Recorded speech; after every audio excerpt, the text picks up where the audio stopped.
So what's your favorite Venice song? Depends on what week you ask me. Right now it would be Family Tree, because it's a very personal in our lives right now.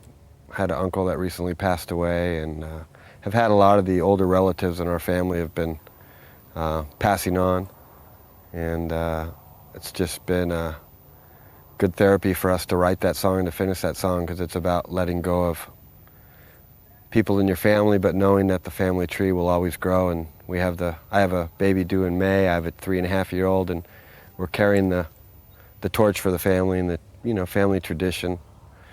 And so that song is probably my favorite right now.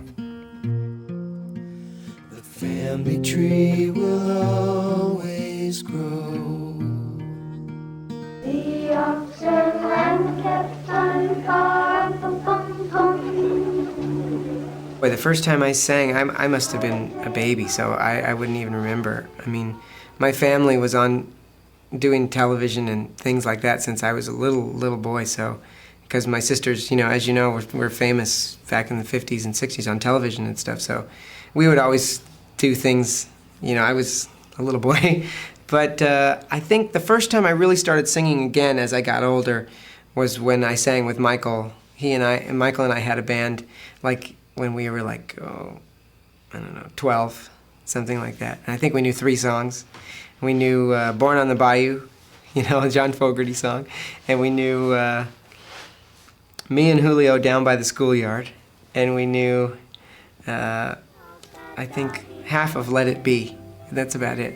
I read in the paper there were robbers with flashlights that shine in the dark.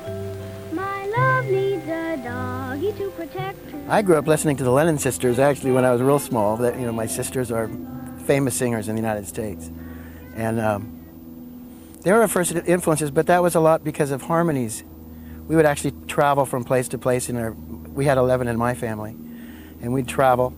And my dad would give us all different parts to sing. There'd be like 9 of us in the car or something, and he'd give us all different parts, and we'd sing. So that was my first influences, because we'd put on the radio, and he would say, you sing the low part, you sing the high part, you sing the medium part, let's see what we can get going here. And we'd all sing, and it was great. So first influence, I think, was really with harmonies. Mm-hmm. And then later on, growing up, like in the 60s, I guess, there were a lot of people that started playing down at the beach, and I'd take my guitar down there and just play and sing, and not for anything professionally or anything, just playing. We would always do like little family shows, in my family. We would, I would sit down, my older brothers and sisters and my mother and father, whoever was home and not going out on dates or whatever, would sit them home, and I would put on my favorite record and sing along with it. It was before karaoke, so you couldn't take out the vocal, you had to sing along with it. So I was always singing with the Jackson 5 and with Jefferson Starship. I remember Miracles, If Only You Believe in Miracles. That was one of my favorite songs that I used to love to sing along with, and I was so young and I could hit all the high notes, and so we'd put on shows and stuff, and so they were always receptive and said, good job, So that was my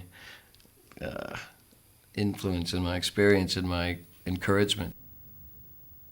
We've been working as a band together about 20 to 22 years in a small form, and then just building this and building it and to where we are now, and so that the vocal part is the easiest part for us. The family tree